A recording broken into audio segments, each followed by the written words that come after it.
Imagine an epic, cooperative game with plenty of depth and elegant simplicity. One that's endlessly replayable, like one of those expansive tabletop games tucked away in your closet. You know what I'm talking about, games like Risk and Warhammer, or more aptly, cooperative ones like Gloomhaven or Zombicide. But imagine it's more streamlined and in video game form, without all the clunk of moving hundreds of pieces or reading a rulebook that looks like a 20-page terms and conditions. If you can imagine that, great, because that is my overall thesis on The Last Spell. If you can't, well, stick around and we'll break it down together. Broadly speaking, The Last Spell is a single-player roguelike, and even better played co-op, though we'll get into that a little bit later. It isn't really a game that you beat once and move on from, because you've completed its story like Hades or Bastion, or one you quit playing because you've already defeated the final boss with every class, like Slay the Spire or Monster Train. The Last Spell is a game you will come back to again and again.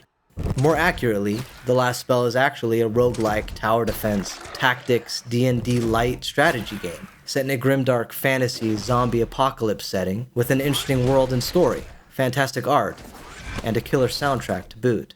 Just picture one of your parents' swinger parties, where Baldur's Gate, Slay the Spire, Hades, StarCraft, and Plants vs. Zombies showed up at the front door, and 9 months later, your parents come home with a weird mutant baby, claiming it's your brother. If you can picture that, well, you're halfway there. So let's break it down. The top 5 reasons to play The Last Spell in 2026 and beyond, forever. If you're anything like me, you love your fantasy as black as your morning coffee. I grew up in the 90s, so magazines like Heavy Metal and movies like Vampire Hunter D and their dark, foreboding settings and atmosphere were the norm of the time. That's ever so much better.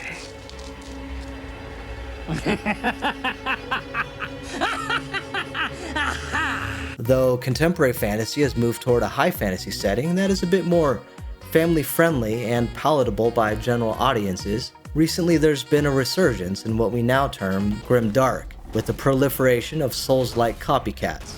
So it's refreshing to see the pendulum swing back the other way. In The Last Spell, you are humanity's last hope against total nuclear annihilation and an advancing zombie apocalypse. Yes, both at the same time. A bit like traveling to a foreign country and eating something you shouldn't have, then needing to take a shit and throw up at the same time. In this world, war has consumed most of the earth, with never-ending fighting between all the various kingdoms in an ongoing battle for power and control. Eventually, one kingdom and their dark sorcerer cracked the code on the magic equivalent of thermonuclear weapons of mass destruction. This starts a magic arms race between the world powers, quickly resulting in magic mushroom clouds dotting the landscape. It's in this setting, on the brink of total destruction, that the zombies start to emerge every night, descending upon the last few remaining towns and cities of the living. Talk about lighting a candle from both ends.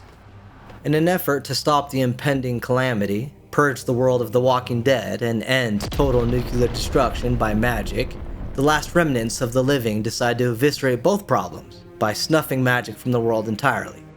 The plan is to destroy the seals of magic that bind magic to the earth. Magic will disappear forever, but hopefully so too will the impending threat of doom. Destroying the seals won't be easy though. The last remaining pockets of the living are coordinating together to cast a spell to break the seals. The titular last spell on the 11th hour of the eve of destruction, and it's your job to defend the mages casting it. So let's start with the obvious and most important element, the gameplay. As I said earlier, the game is a roguelike, tower defense, tactics, D&D light strategy game, which is a unique breath of fresh air. Your objective is to defend the mages in the town square, night after night, until they complete casting the last spell to break their seal, of which there are 8. 8 seals, 8 maps. The progression is firmly that of a roguelike. You won't start with all the tools necessary for victory from the get-go. Like any game in the genre, you are expected to lose, and lose you shall. A lot.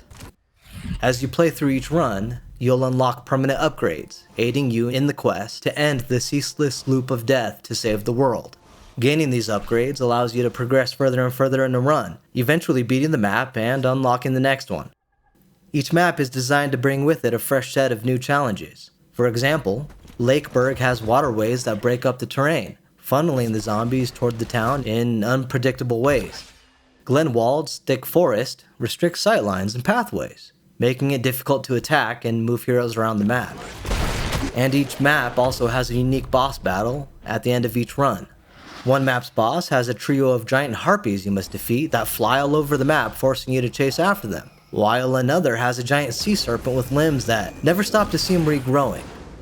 Each boss presents a unique twist that disrupts your playstyle, forcing you to adopt a different approach each time. Sort of like making love to your wife one night and getting pegged by your girlfriend the next, the same approach simply won't work for both. Like every D&D tactics game worth its weight in salt, you control a roster of heroes to recruit, and like any good strategy game, you'll upgrade your base, unlocking new ways to level your heroes, spending points to make them more powerful in whatever role you've chosen for them, and branching them to adapt for each run.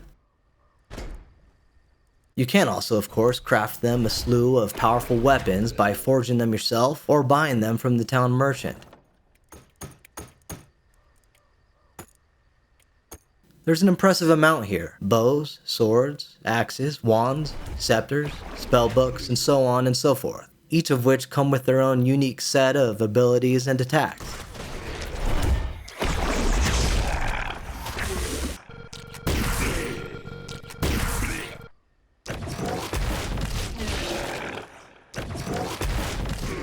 There really is a surprising amount of depth on offer here. It feels like a complete RPG or D&D style experience compressed into a 1 to 3 hour run, without being too complex or overwhelming, which leads us to the tower defense aspect of the game. You can also build defenses for your town, such as walls, ballistas, catapults, sniper towers, and a contingent of various traps to blow up the onslaught of undead foes in satisfying ways. The gameplay loop itself is that of a tabletop game, like Gloomhaven or Zombicide, or a tactics game like Baldur's Gate. Each hero has action and movement points to spend on your turn. The refreshing approach here is these can be performed in any order, and with no restrictions on switching back and forth between heroes, to maximize their cooperation and effectiveness. When you're happy with your turn, the zombie horde's turn is resolved by the computer. This is one aspect of the game that really makes it shine. Tabletop games often get bogged down here. This is usually where Kevin gets up for a smoke break and people wander off to find snacks. Nobody go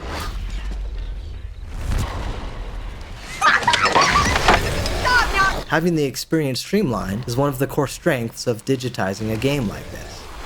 As you progress through the game, the maps and bosses become more and more challenging.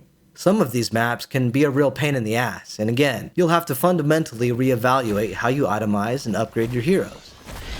What Ishtar Games has accomplished here is impressive, and something I haven't seen in other roguelite games, where often, however you decide to play can be effective at beating the game.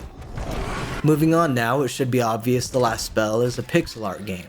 Pixel art games aren't normally my cup of tea. I'm typically a guy that likes high production values and 3D art. I mean, we've had 30 years of technological advancement since 2D sprites were a necessity, so why the hell not? Whoa, nice graphics. I'd like to get my hands on that game. It's The Legend of Zelda, and it's really rad. Those creatures from Ganon are pretty bad. Octoroks, Tektites, Levers too. But with your help, our hero pulls through. Yeah, go Link, yeah, get Zelda.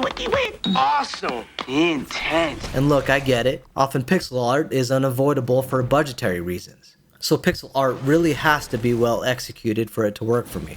In the case of the last spell, it not only works, but in fact, elevates the game. The presentation, art direction, and overall vibe really do it for me. The zombie designs are fun and don't come off as cartoony. There's plenty of blood and guts, and great special effects. You can tell Ishtar's artist really went all out here. More detail has been crammed into these pixels than it honestly has any right to. The animations are consistently great throughout, with enemies and heroes all having idle animations. Abilities and spells are standouts as well, with a decent amount of frames used for a smooth look that manages to convey quite a lot. The map design and especially the bosses look fantastic, and are very pleasant to play in and fight against. Despite heroes either dying or only living to the end of a run, there's a dizzying amount of customization for them. Even items and equipment are actually displayed on your heroes in the world. In games like this, oftentimes items are only represented as stats on a sheet, so it's great to see the work went into actually showing them. So equipping your heroes with new items is extra rewarding, as you get to see them look more and more badass as the run progresses. But good art direction without a soundtrack to match is like having Thanksgiving turkey with no gravy. Luckily, Ishtar Games tapped French artist and producer Remy Gallego for the soundtrack. Famous for 2 music projects, his metal electronica moniker, The Algorithm, and his atmospheric synthwave pseudonym, Bukul Infini. He was a perfect choice for the game by Ishtar, tapping into his metal side for the night sequences and his ethereal synthwave side for the daytime sequences. The score balances between cinematic chaos and introspective subtlety. There isn't much more to say here, so take a listen.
There's a tabletop game that predates The Last Spell by about 10 years called Zombicide.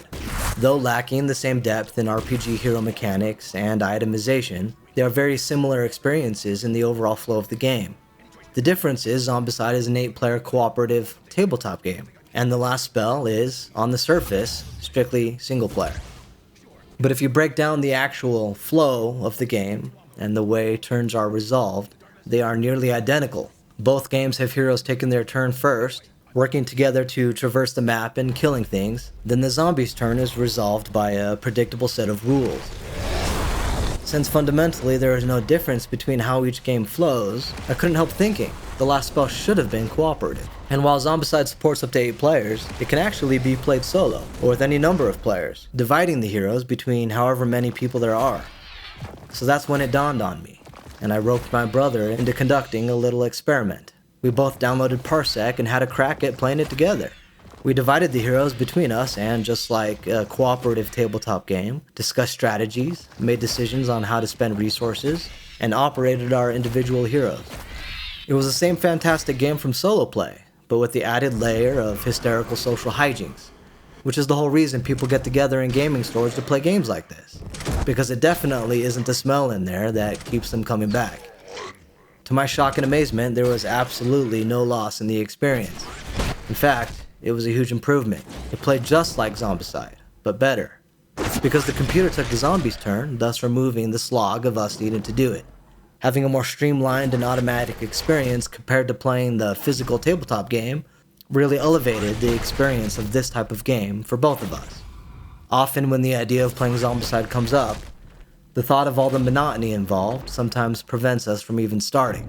It can be a real pain in the ass, so this is probably my only gripe with the game. A local or online co-op feature should have been built in natively. I understand it's likely because a big part of the game is being able to switch between heroes at will, instead of having them go one at a time, but having to go through a third-party solution like Parsec, while relatively easy and seamless, is less ideal than having native multiplayer built into the game. Obviously, this isn't going to work if one of you plays on console and the other on computer. If that's the case, well, you're up shit's creek, with no way to inject crossplay, which is a real bummer. But of course, if you're both in the same room, you could always pass the controller or mouse back and forth instead. But again, this is less than ideal. So despite the shortcomings, I highly recommend the game. The Last Spell is an excellent tabletop-like experience, a game that creatively mixes elements from many different genres into a masterful blend that is greater than the sum of its parts. Set in a fantastic grimdark setting, with great art direction, and an excellent soundtrack to go with it.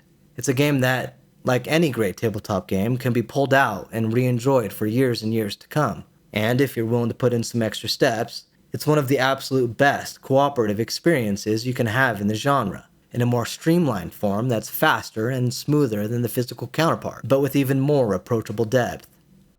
I give it 2 thumbs up. It's available for PC, Nintendo, PlayStation, and Xbox, wherever games are sold.